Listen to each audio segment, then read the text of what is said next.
Are things getting better, or are we just seeing the ships go this way? Good morning, Alex. We're starting to see some traction. Some of the KPIs that we look at every day are improving. Those aging containers that we've talked about before are down by 50% over the last 6 weeks. The number of ships immediately at anchor are down 60%, but we've still got 90 ships on the way over the next 17 days across the Pacific. The American consumer's buying power is still evident every day. Gene, it's great to see you at Sky in London. Thanks for joining us on set. Where are the current bottlenecks then? Things are improved a little bit. Certainly when we talk to the rail executives, they're talking about how things are starting to ease up a little bit. The truck guys, the same story as well. Where are the problems that you still need to solve? Well, the problem, and it's a good one, Guy, good afternoon to you as well, is that we've got so much cargo coming. We're going to have another mini peak before an early Lunar New Year, which will be the first week of February. And then following that in Q2, most of the major retailers have been saying they're going to focus on replenishment of inventory because that inventory sales ratio nationwide is the lowest it's been since 2011.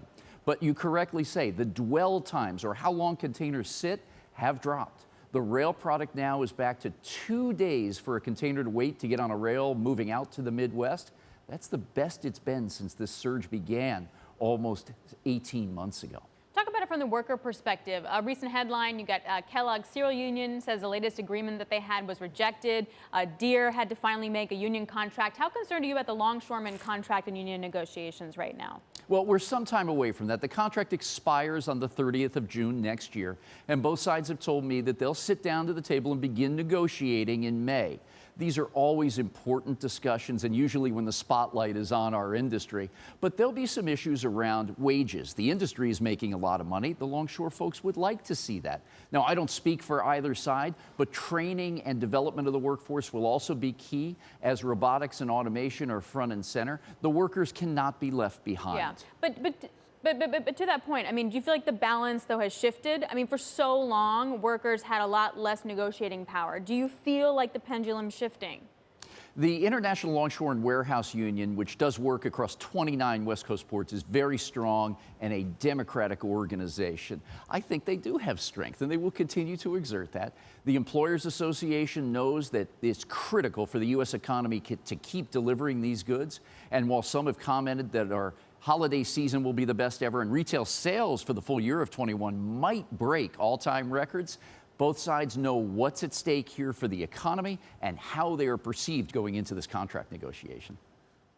Gene, is it short-term strength but long-term weakness? I asked this question on Friday. I'm going to go to a new warehouse facility here in the UK, which is run by GXO. It is extremely mechanized. There's a lot of robots involved.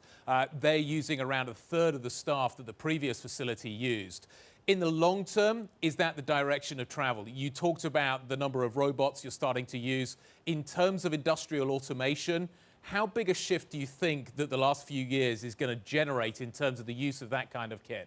Yeah, Guy, it's going to be very interesting to follow this particular aspect of the industry because only 5% of ports worldwide have robotics or automation installed today. But with the densification capabilities that automation brings, this is where the longshore members are going to have some deep discussions in this particular contract.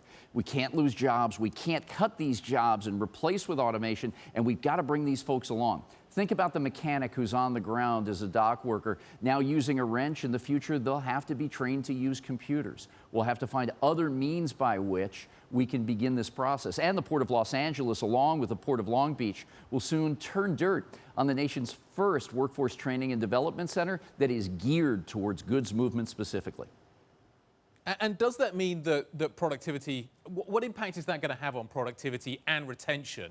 If you do see these longshoremen getting trained in new skills, presumably that makes them more valuable and you're going to want to keep them around. So productivity improves, maybe that's the way the wages go higher. How do you see that scenario playing out in terms of productivity? I think there will be a deep conversation about just that. How much can the longshore groups commit to every labor gang that's out on the docks, every shift of work, every day, every week, to compete with that capital investment in automation and robotics? And it's all about densification. How many 20-foot equivalent units can we move per acre at the port? Our goal is to get to 10,000. Right now, we're sitting at about 5,500 container units per acre. So we've got some ways to go, latent capacity that's available to us, whether it be truck appointments or hours of operation that we continue to expand.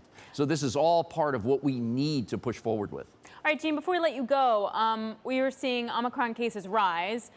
China still has sort of a zero-tolerance COVID policy. Do you expect this to really throw the supply and demand issues out of whack again? Yeah, Alex, every day we're hit with something that impacts the supply chain. We've become a little more adept. We're pivoting quickly and moving forward, but we're watching this very closely. If our workforce gets ill, that really impacts the supply chain. We've seen cases like that over the past year. We've got to make sure folks are vaccinated, they continue to physically distance, and we do that great contact tracing so we don't spread this new variant quickly.